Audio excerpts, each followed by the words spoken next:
l'épisode 0. Ce fameux épisode 0. Excitant, hein? Oui. Après combien de mois de tergiversation? Un bon 3 mois certain. 3-4. Quand même, oui. Ouais. Hey, ça part de où cette histoire-là? Là? On est ici là, pour un podcast Intersection. Ça part de où cette histoire-là? Ben oui, écoute, je pense que tu sais, dans la vie, c'est le fun. Des fois, tu as une bucket list avec des idées, des projets que tu dis hey, j'aurais le goût de faire ça. Puis j'ai comme lancé une bouteille à la mer à un moment donné sur LinkedIn. Puis tu sais, les astres se sont alignés, je pense, en même temps pour toi. Ouais. Je me trompe pas. Non, exactement. Ouais. Puis tu m'as comme écrit hey, cool, moi aussi j'ai comme ça dans ma bucket list. Puis le timing pourrait comme ressembler à quelque chose qui marcherait. Exact. Fait qu'on s'est dit hey, allons prendre un lunch. Jasons-nous. Puis de fil en aiguille, on s'est dit on se connaît. Mais on se connaît pas. Pas tant. C'est ça. C'est ça qui est le fun. C'est la beauté de la chose. Tu sais, je pense qu'on a tous les deux un genre de parcours qui s'est comme suivi tout le long. Tu sais, je te connais depuis un bon bout. Ouais, tu sais, 10-12 ans. Genre. C'est ça. Ouais. Mais tu sais, c'est la première fois qu'on collabore sur quelque chose. Ouais. Tu sais, on l'a pas nécessairement fait dans d'autres cadres. Là. Aucunement. C'est ça. On se lance dans le vide par rapport à ça. Je pense qu'on a comme certains atomes crochus de parcours, de tech, deux humains bien standards, le fun. Qui trippent de parler de technologie, qui trippent de voir un peu comment tout ça change notre monde, comment on vit, puis l'impact que ça a. Là. Fait que je pense que ça, là-dessus, on se rejoint pas mal. Ouais. Fait que s'il n'y a pas d'épisode 2, c'est parce qu'on s'est tapé ses nerfs après un épisode. Ouais, c'est ça. Épisode 0, épisode 1, that's all. Mais ça devrait bien aller, je pense. Je suis bien confiant. Ouais, vraiment. Ouais. Moi, quand tu as écrit ton message, il y avait vraiment la jonction de technologie puis société. Ouais. Moi, je parle souvent que j'ai un back burner. Là. On a tous une espèce de back burner de barbecue, là, que tu mets des affaires sur le back burner, puis c'est là, puis ça réchauffe, puis tu le sors du barbecue quand c'est prêt. Là. J'ai toujours eu un peu cette idée-là de dire, moi, ça va se passer dans ma vie, dans la tech et la société, ça va se passer. Ces deux trucs-là vont ensemble et de pair, puis il y a tellement de belles choses qui se passent là-dedans. Fait que c'est un sujet qui me passionne. Puis je savais comment matérialiser ça. Ouais. Oui, par ma job. Tu sais, je travaille en technologie depuis longtemps, toi aussi, je pense, mais après ça, en parler de façon pas ludique, mais tu sais, le format podcast, c'est un format de discussion où on se prend pas nécessairement au sérieux. Non, exact. C'est comme si on était... En fait, ça doit être la prémisse de tous les gens qui startent un podcast. Là. Ouais, c'est comme si on était au bar ou au café, là, tu sais, mais c'est exactement ça. Mais de taper ces deux sujets-là, puis let's go en mode discussion, moi, ça me fait vibrer. Puis, ben honnêtement, j'ai plein de questions. J'ai plein... Pas des attentes. J'ai plus des... Le monde va s'aimer ça, ce qu'on va dire, est-tu le fun, c'est quoi l'impact de ça, on va être tout dans un an par rapport à ça, on va-tu caper l'épisode 2, comme tu viens juste de dire. Mais moi, je pense que je me base pas sur ça plus qu'il faut, plus que dire, j'ai du fun à venir faire ça ici, jaser de sujets qui me passionnent, puis go, tu sais, je veux dire... la passion est là. Je pense que c'est ça que je te disais tantôt, la passion est là. Puis tu sais, quand je réfléchis un peu à c'est quoi intersection, ça vient de où, puis pourquoi est-ce que peut-être les deux, justement, on se rejoint sur l'idée de la tech puis de la société. Il y a peut-être un peu du monde des startups là-dedans aussi, là. À savoir que, tu sais, quelque part, quand on est dans un projet de startup ou qu'on est dans ce monde-là, c'est ça. C'est ce qu'on cherche. On cherche des problèmes, puis on veut de la tech pour solutionner. Puis, tu sais, souvent, c'est de la tech qui va servir aux gens. C'est ça quelque part. Donc, je pense qu'à l'intérieur de nous, il y a un peu de ça. J'ai déjà été plus jeune et très ambitieux dans des projets de start-up. Ouais. Tu as la chance d'en accompagner aujourd'hui. Je pense que le monde des startups t'intéresse aussi. Fait que c'est un peu ça. Moi, c'est un peu ça a toujours été un peu ça qui m'a, disons, animé de dire hey, OK, il y a des problématiques. La technologie permet de résoudre un paquet de problématiques, puis d'améliorer, puis de contribuer dans le fond, à la vie quotidienne des gens. Ouais. Puis c'est un peu ça, intersection, finalement, aussi. C'est à quelque part de... C'est quoi la vision que nous, on a de certains éléments du monde de la techno? Puis, dans le fond, comment on voit l'impact que ça peut générer maintenant ou demain ou dans le futur sur les gens. Fait que le terme intersection était très propice pour ça. Là. Ça fitait très, très bien. Ouais. Voilà. Ça a été... Tu l'avais en tête, ce terme-là, un peu. Là. Il est venu comme relativement intuitivement. Il était un peu dans ma description. T'sais, je ne m'étais pas dit nécessairement je vois ça obligatoirement comme le nom du podcast. Ouais. Mais ça s'est comme un peu présenté naturellement. Puis bon, on verra combien de temps ça va faire avec ce nom-là. Peut-être qu'à un moment donné, on va avoir une illumination. On va faire « Ah non, on a trouvé un autre nom, puis on switch. » Je pense que ça s'est déjà vu, mais exact. En tout cas, à court terme, on est né sous le nom de... Intersection. Puis, tu dis une couple d'affaires qui m'interpellent en ce sens où, tu sais, je pense que les deux, on bouffe de la tech, là, tu sais, beaucoup. Moi, je l'ai découvert un peu Dans la dernière année, je t'ai vu poster pas mal d'affaires, là, un regain de posts sur LinkedIn d'affaires d'actualité, de la tech. J'étais comme, OK, je file ça. Puis, tu sais, moi aussi, par le passé, j'ai eu, avant d'avoir des enfants, ça va un peu plus vieux, moi, ça va un peu plus jeune, mais avant d'avoir des enfants, j'étais plus actif à ce niveau-là. Puis, d'être capable de juste comme... Tu sais, c'est quoi le purpose de ça? Tu sais, ultimement, c'est d'avoir du fun, mais c'est aussi de relayer de l'info. Faire réagir les gens. Moi, j'aime ça. Tu sais, d'amener, des fois, pas nécessairement juste dans le sensationnalisme, mais juste de lancer un pavé dans la barre des fois, puis d'observer un peu l'opinion des gens, des fois qui sont pas nécessairement dans ton courant, qui peuvent être à contre-courant ou dans un courant différent. Exact. Mais de voir que, tu sais, ce qui est intéressant, c'est quand ça stimule vraiment une discussion. Que, OK, ben chacun, à quelque part, va faire cheminer l'autre sur son point. Exact. Puis que ça amène des débats sains. C'est ça qui est le fun. Aujourd'hui, tu sais, on se le cache pas, là, des débats merdiques. Il y en a rempli les médias sociaux. Là. Je veux dire, c'est malheureusement devenu un endroit où il y a beaucoup de hate, on veut dire. Mais c'est le fun des fois, justement, avec d'autres réseaux, d'être capable de canaliser ça puis d'amener ça sur du débat plus constructif. Même si des fois, ça va dans l'opinion. Parce que c'est un peu ça, les sujets aussi qu'on va se permettre, je pense, avec Intersection, des fois, d'aller dans notre opinion personnelle. Mais c'est sûr qu'on veut rester aussi sur du factuel, sur de l'appui. Pour nous, je pense que c'est important. On ne veut pas nécessairement juste lancer des choses qui ne sont pas nécessairement appuyées. Là. Exactement. Fait qu'un espèce de merveilleux blend, un merveilleux mélange entre, oui, de la nouvelle, des faits, mais carrément notre gut feeling par rapport à ça. Puis, ultimement, je pense qu'on n'a pas... on n'a pas la science infuse. En tout cas, moi, je ne considère pas non plus. Je pense pas non plus. On est là pour...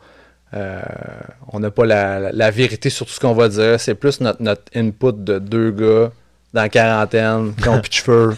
Puis, on aurait pu appeler ça le balado des baldes, quelque chose comme ça.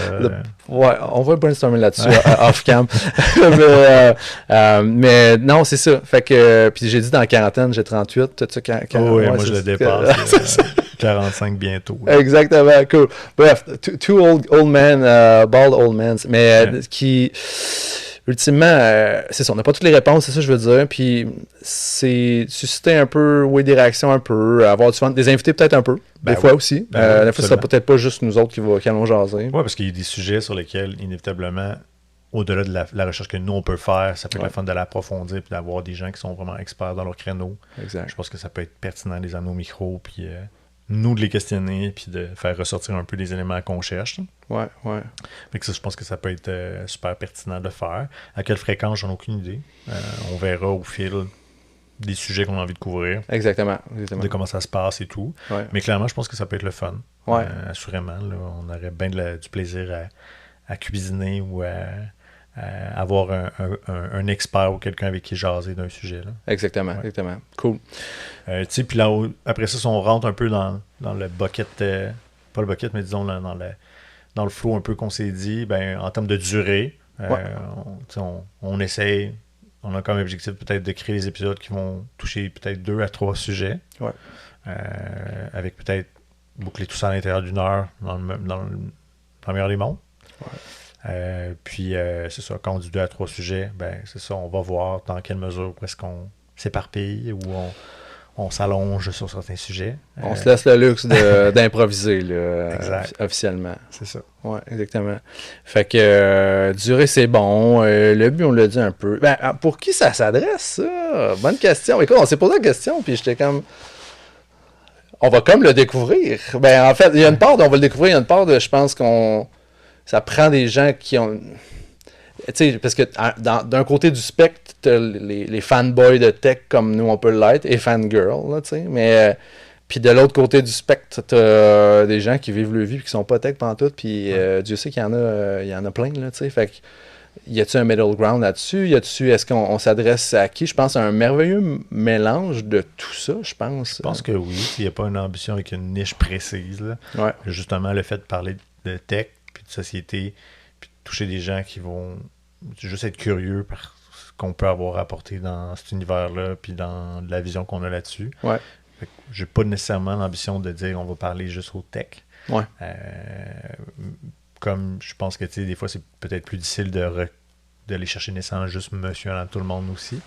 Fait, comme tu dis, je pense que ça va être un joyeux mélange de tout ce monde-là, puis on verra, justement. C'est ça qui est le fun. Ouais. Ça démontre un peu que la prémisse de ce projet-là est bâtie vraiment sur l'idée qu'on est passionné, on aime ce qu'on fait.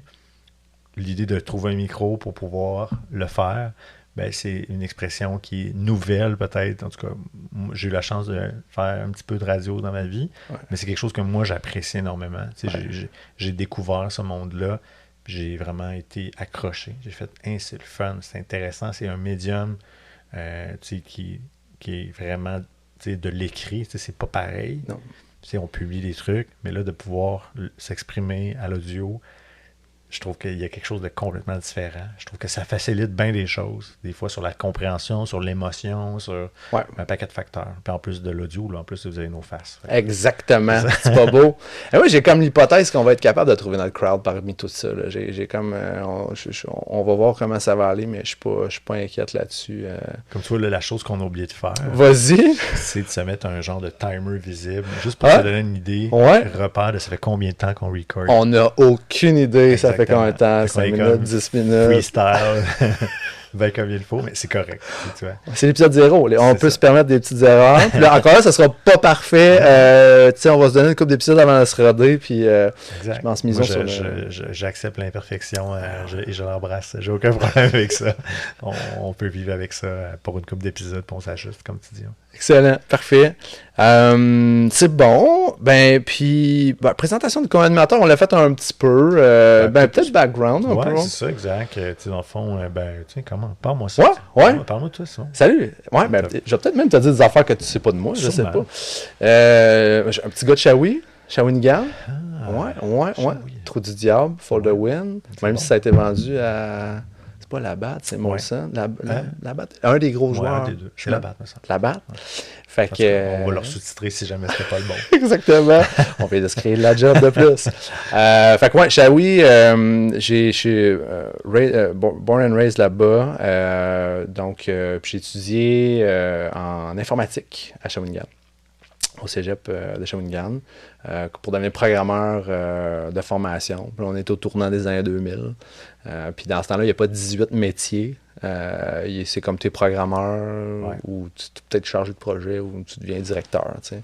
Fait que j'ai fait tout le cours au complet, mais en me disant non, c'est pas vrai que je vais être assis sur mes fesses à programmer 40 heures semaine. Fait que je suis parti dans l'Ouest canadien. Okay. Puis partir dans l'Ouest canadien, apprendre sur la vie, chiller là-bas, faire 8 jobs en même temps, rencontrer ma blonde qui est ma femme master, belle histoire. Puis on est revenu ici à Québec après pour étudier. Puis moi, je suis allé étudier comme prof d'anglais langue seconde à l'Université Laval. Fait que, ça a fait un drôle de blend, les technos, puis la pédagogie après ça. Puis j'ai fait le 3/4 du bac pour finalement me rendre compte que les techs me rappelaient. Tu sais, là, il y a un loop bac avec intersection.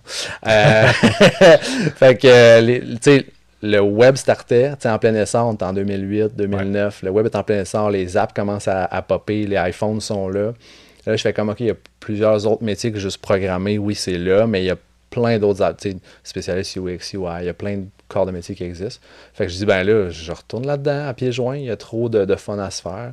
Fait que j'ai fait mon... Puis c'est là qu'on s'est un peu croisé dans ce parcours-là, c'est que moi, je suis tombé dans le monde des agences rapidement. Fait que agence web, en me disant, moi, ce que je veux faire, c'est des sites web, des apps. Fait qu'apprendre ce métier-là. C'était comme un boom aussi, là, dans le sens où il y a comme eu une explosion. Il y a comme plein de boîtes de développement web qui ont apparu. Puis il y a comme, là, ça s'est calmé un peu. Là, ça s'est un peu plus rationalisé. Là. Les gros sont là, quelques petits, mais il n'y en a plus autant que dans le temps, peut-être. Là. Puis, fait que j'ai travaillé là-dedans pendant plusieurs années pour après ça être du côté des... un peu plus au côté client. J'ai comme traversé la clôture. Au lieu d'être une agence qui contribue, puis là je programmais pas, en fait j'ai été programmeur mais chargé de projet puis au développement des affaires, fait que j'ai comme travaillé dans cette zone-là en agence. Puis après j'ai fait le switch, je suis allé dans des business qui avait besoin de jaser avec des agences, mais qui avait personne à l'interne pour bien comprendre la réalité de contracter avec une agence, c'est avoir une espèce de... c'est comme un partenaire clé à ton succès qui doit devenir ton best buddy, tu sais, pour réussir dans ta transformation numérique, dans tout ce que tu as besoin de faire. Fait que j'agissais comme un peu comme expert de ce côté-là pour les aider à jaser avec les agences. Fait que j'ai roulé ma bosse là-dedans pendant un bout de temps, travaillé dans du produit aussi, toujours dans le numérique, en fait tout le temps dans le numérique, mais toujours avec une composante de vulgarisation, de pédagogie, de humaine. L'intersection, c'est aussi de l'humain. Ben ça oui, aussi, on l'avait un peu briefé tantôt, mais toujours avec une composante humaine là-dedans. Puis récemment, je suis dans un incubateur à start-up universitaire qui est Entrepreneuriat U-Laval, où j'accompagne des entrepreneurs qui ont le désir d'entreprendre des startups qui sont très technologiques. Fait que c'est vraiment des aider dans la plupart en fait, tous les pans de l'entreprise et l'entrepreneuriat technologique. Fait que c'est un peu ça. C'est mon crash course. C'est très bon. Ouais. J'aime ton exercice de garder ça concis. C'est quelque chose que je vais essayer de réussir à ouais, faire. OK. Ce sera pas évident. Vas-y. Moi, je suis un gars de Québec. J'ai toujours été à Québec. J'ai voyagé, mais je veux dire, ultimement, j'ai toujours resté à Québec. Ouais. Je reste pas très loin d'où on... En fait, j'ai grandi pas très loin d'où on tourne aujourd'hui. Ouais. Mais bref, tout ça pour dire que moi, j'ai commencé ma jeune carrière. En fait, l'école, ça me tentait pas vraiment. J'ai toujours eu de la difficulté, moi, avec l'école. Ouais. Mais à un moment donné, il y avait des écoles privées et tout.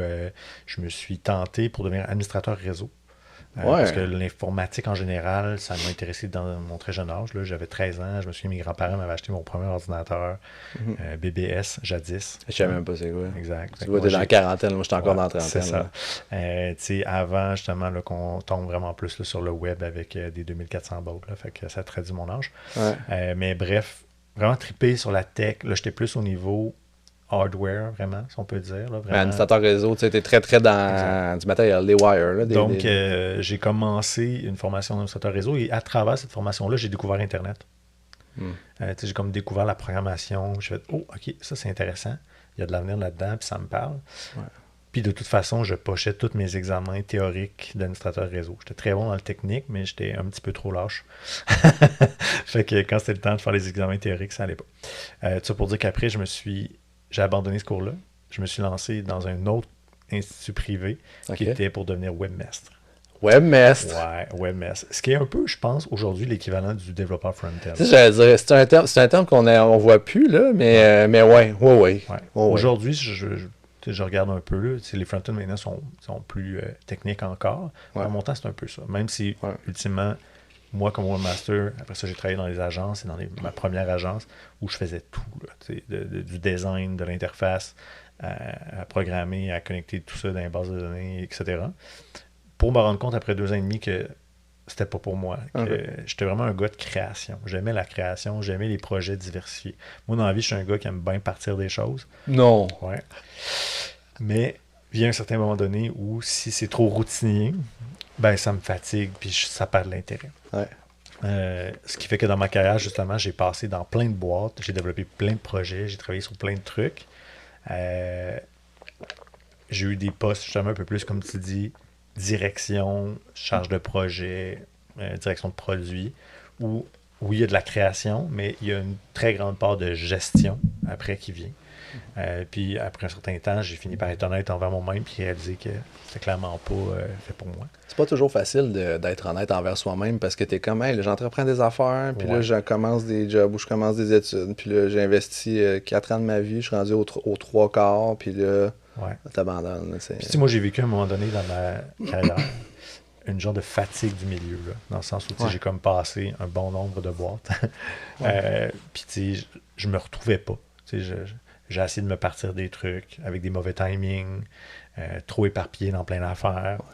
Aujourd'hui, j'ai appris que quand tu veux faire quelque chose, il faut focusser un peu plus aujourd'hui. Puis c'est comme ça que tu peux réussir à faire fonctionner tes projets. Puis j'ai appris aussi que c'est pas moi qui va faire la longévité du projet. Je suis un gars qui est bon pour la création, puis après ça, de savoir s'entourer, puis trouver les gens autour de soi pour travailler en collaboration. Fait que c'est un peu ça mon background, je te dirais. Aujourd'hui, je suis revenu avec mon petit bagage de consultant après avoir fait un crush de quoi? À peu près quasiment 8 ans dans le monde du retail. avec du commerce électronique un peu à travers ça. Mais ça a été des années difficiles. Fait à un moment donné, pendant ces années difficiles-là, on s'était dit, qu'est-ce qu'on fait? Parce que ma conjointe était impliquée là-dedans. Puis on s'est dit, bon, c'est soit on revient aux amours du monde numérique, ou soit on essaye le retail. Puis on a essayé le retail, puis on est revenu au point de départ en se disant, bon, ben regarde, c'était l'autre chemin finalement qu'on va pas être aujourd'hui. Ouais. Fait que, plus en mode consultant, en mode accompagnement, les organisations, comme tu disais un peu tout à l'heure, être un peu le vulgarisateur puis le matchmaker, si on peut dire, entre hey, ben moi, je vis telle situation, qu'est-ce que quelle tech tu me suggères, qu'est-ce que je peux utiliser comme produit, qu'est-ce qu'on peut faire pour m'améliorer, puis d'approcher ça avec une idée qu'aujourd'hui, en 2024, des produits et des services, il en existe énormément. Ouais. Contrairement à il y a peut-être 10 ans où on développait plein de trucs, il y avait beaucoup de nouveautés possibles. Beaucoup à bâtir à ce moment-là. Là. Ouais. Alors là, c'est le fun. Moi, je trouve ça intéressant d'arriver avec mon œil de lynx. Puis d'être capable de dire, oh, ok, ouais, je pense qu'il y a un produit que je connais qui pourrait être intéressant. Puis de se donner en même temps la flexibilité de dire, on va prendre le temps de regarder l'écosystème, voir justement s'il n'y a pas un outil qui pourrait faire la job. Ouais. Avant de se lancer puis d'essayer de dire ok, on va coder quelque chose sur mesure ou quoi que ce soit. Fait que c'est un peu où je suis aujourd'hui, comme dans le désir de transmettre un peu de mon petit côté geek qui voit des choses passer. Exact. Puis que j'allume souvent. Ça, c'est intéressant. Tu sais, l'idée un peu aussi derrière l'interconnexion de dire, intersection. Intersection, ouais.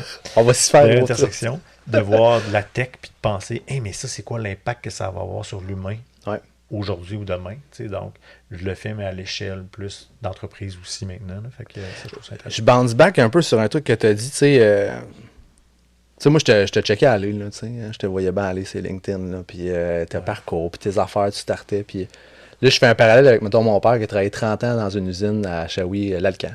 Yes. Tu sais, on a des parcours, toi puis moi, je pense aussi, tu sais, on a vu bien des affaires. Aujourd'hui, c'est un peu la somme d'expériences vraiment diverses. Mm-hmm. Oui, dans le numérique tout le temps, mais mais à des fois, tu sais, il y a du retail, il y avait de l'e-com quand même. Ouais, il y a eu des startups, il y a eu... un peu de tout, tu sais. Puis après ça, c'est de dire, hey, c'était pas un je circle back à mon père, tu sais, qui était comme, c'était un straight line de l'Alcan 30 ans, tu sais. Nous autres, c'est comme, ouais, facile. Je pense qu'on est rendu beaucoup des générations qui sont comme ça. Ouais.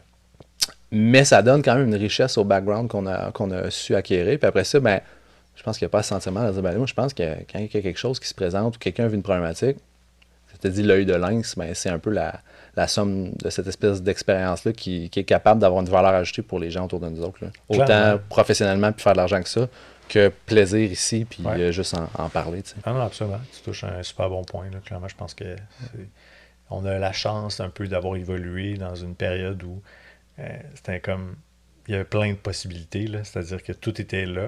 Ouais. Donc, on a, nous, navigué dans tout ça. Ouais. À travers, dans l'idée, OK, ben on va se faire un chemin, on va se trouver une place, mais ça a fait qu'on a touché à plein de trucs. Fait que je pense qu'on est un peu des bons généralistes aussi. Là. Même si aujourd'hui, on a peut-être un créneau.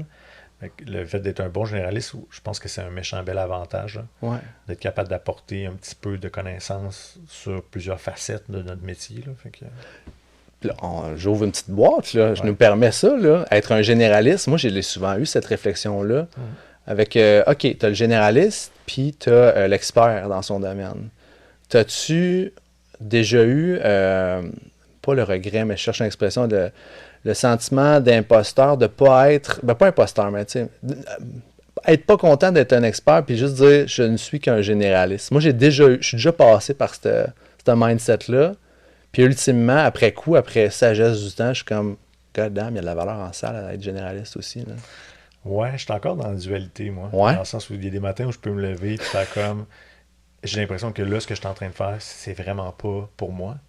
OK. Mettons sur un mandat, puis je fais comme, ah non, t'aurais pas dû prendre ça. Ouais. Puis l'autre matin, je me lève, puis je fais comme, mais non, dans le fond, on fait juste mettre un peu d'énergie, tu sais, des fois. Puis, OK, ben non, clairement, t'as tout ce qu'il faut, la preuve, c'est que finalement, tu l'as réalisé. Donc, c'est ça c'est quelque chose que moi, je combats encore. Ouais.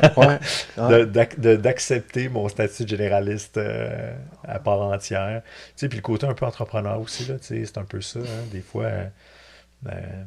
on est bon pour voir des choses, pour voir comment les faire, mais on n'est pas toujours nécessairement les meilleurs pour les faire non plus. Ça, c'est vrai. Ça, c'est vrai. C'est vrai. C'est ça, tu sais. Ouais. Combien de programmeurs j'ai vu autour de moi, je suis comme... Hey man, t'es tellement bon, là. T'es tellement bon, là. Tu sais, moi, je peux te parler d'une vision. Ben, à la limite, c'est pour ça aussi que moi, je me suis... On se pose... On a nos forces on a nos forces, puis on a les endroits où, tu sais, on sera jamais le plus fort aussi, puis en tant qu'entrepreneur, il faut savoir s'entourer de personnes meilleures que nous. Fait qu'ultimement, ça s'applique dans tout, là, cette histoire-là. Clairement. Fait que, non, absolument. Ouais. Fait que bref, petit background rapide, si on peut dire. Là. C'est bon, je t'ai alimenté pour qu'on en jase un peu plus, parce qu'il y avait plein de belles affaires que je trouvais intéressantes là-dedans. Ben écoute, on aura sûrement la chance d'en parsemer quelques-unes à travers tout ça, là, mais des petites connexions à faire éventuellement. Mais bref, grosso modo, là, ça donne un topo général. Fait que là, ça, c'était un peu l'épisode 0. Je parlais fort un peu, il faut que je fasse attention à ce niveau. Il faut qu'on surveille ça. Faut qu'on surveille. J'ai pas regardé pas en tout, mais on va le vivre. Sinon, on reprend la take. Ça va être difficile de refaire la même affaire. Non, ça, c'est assez impossible. C'est quoi le mailbag? Ouais, le mailbag, OK. C'est ton idée, mais je la trouve bonne. Ben, en fait, je me suis mis à écouter des podcasts. Moi, ça fait pas longtemps que je me suis mis à en écouter. Je dirais, ça fait peut-être 1 an et demi, 2 ans, peut-être gros max.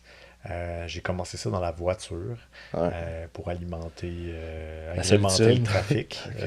Des fois, quand j'avais des longues routes à faire. Puis j'écoutais, moi, dans mon petit bagage de passion, je suis un collectionneur. Je collectionne des cartes de hockey, des cartes sportives, Pokémon, tout ça.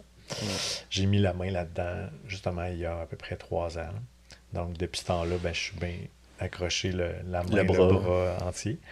Et un podcast que j'écoute qui est Sports Nonsense, tant qu'à aller en parler aussi bien les nommer, qui est un podcast américain que je trouvais intéressant parce que je trouvais qu'il y avait de la substance, où il y a un principe dans leur podcast que avant de l'enregistrer, ils vont ouvrir le mailbag. Donc, le mailbag, c'est la possibilité d'offrir aux auditeurs, aux gens qui suivent et qui écoutent, de proposer des sujets, poser des questions, etc., qui va faire finalement l'objet d'un segment dans le podcast. On va récupérer des éléments dans le podcast, dans le mailbag aujourd'hui. On a Mathieu qui nous demandait telle question sur tel sujet, puis on peut échanger brièvement là-dessus. Fait que je trouve ça le fun, parce qu'au-delà de c'est sûr, nous, on peut amener bien des idées, bien des sujets, mais c'est le fun d'avoir de la rétroaction des gens qui disent moi, j'aimerais ça vous entendre là-dessus, les gars, parce que je vous écoute depuis un petit bout de temps. Il y a des choses que je vois dans vos backgrounds ou dans la façon dont vous prenez position que j'aimerais entendre. Je pense que ça peut être bien chouette, peut-être d'expérimenter ça. Peut-être qu'on va en avoir. Peut-être qu'on n'en aura pas. Peut-être qu'on en a déjà, à l'heure, chers auditeurs, à l'heure d'écouter ceci, on a peut-être déjà... On a déjà peut-être plusieurs commentaires en prévision d'un mailbag, on ne sait pas. On apprendra. Écoute, bout excitant, parce qu'ultimement, on peut arriver avec plein d'idées, mais... Puis on réinvente pas la roue, là, je trouve ça super intéressant, mais tu sais, à la radio, ils font ça, de prendre des trucs du public, les autres podcasts, mais... Moi, je pense que c'est sexy à notre sauce ici de faire ça avec notre propre crowd qu'on va savoir bâtir. Puis tu sais, l'image du mailbag, c'est un peu le gros sac rempli d'enveloppes que tu venais ouvrir, vider sa table, puis que tu ramassais les lettres un peu des fans, mettons. Là, on voyait un peu ça. Là. Exact. C'est juste drôle, c'est un clin d'œil intéressant. Fait que sans renommer le truc, on s'est dit, on va avoir notre propre mailbag. On verra si après ça marche ou pas. Fait que l'appel est lancé, Joe. Fait que s'il y en a qui, à la lecture, au visionnement, à l'écoute de cet épisode 0, vous n'avez même pas encore goûté à ce que ce sera Intersection, à part un petit teaser ici. Yes. Vous savez un peu où on s'en va, de la tech, de la société. Vous avez un angle précis, une opinion, un fait, une tech qui vient de sortir, une nouvelle qui vient de sortir. Dans l'actualité, ça peut être le fun. C'est sûr qu'il va toujours avoir l'enjeu dans le temps. Oui, c'est ça. Donc, des fois, ça peut être plus difficile pour nous de couvrir quelque chose qui vient de sortir, puis que finalement, on va peut-être perdre de l'intérêt d'un point de vue actualité au moment où nous, on va peut-être avoir la chance de faire un enregistrement. Exact. Mais cela dit, dans le meilleur du possible, on va essayer de le faire. Exactement. Comme aujourd'hui, on ne parlerait pas du panier bleu, par exemple. Non, c'est ça. C'est fini. C'est terminé. OK. Il nous manque-tu quelque chose d'autre? Je pense qu'on a fait le tour. Donc, en résumé, on va parler de tech, de société. On va s'amuser là-dedans. Je pense que c'est le mot-clé. On veut avoir du fun. Puis, On va essayer de se garder ça sur un épisode de 60 minutes. En termes de récurrence, on n'en a pas parlé. Non. Peut-être, au départ, on va y aller sur une approche peut-être un par mois. Ouais. Puis si on voit justement qu'il y a de l'engouement puis que nous, on est motivés, on va essayer peut-être de le faire plus court, peut-être sur 3 semaines. On verra. Tu sais, rendu là, on verra ce qui est possible. Il n'est pas impossible aussi, puis tu sais, on s'entend, chers auditeurs, que nous brainstormons aussi encore à tous les jours. Il n'est pas impossible qu'une nouvelle de tech atterrisse et soit tellement fracassante que vos chers co-animateurs débarquent dans le studio et décident de recorder quelque chose ou de se la jouer un petit Google Meet call, Zoom call, puis on record cette affaire-là parce qu'il faut vraiment qu'on l'envoie, parce que ça fallait vraiment on verra comment ça va. Un genre d'épisode 1.5. Genre, exactement. C'est ça. Fait qu'on va s'adapter en fonction de ce qui va se passer, mais ouais, on va voir où ça va nous mener, mais un beau projet là, qui s'annonce vraiment. La glace est brisée. La glace est brisée. Merci, Joe. Yes, merci. C'est parti. Yeah. Merci. Good job.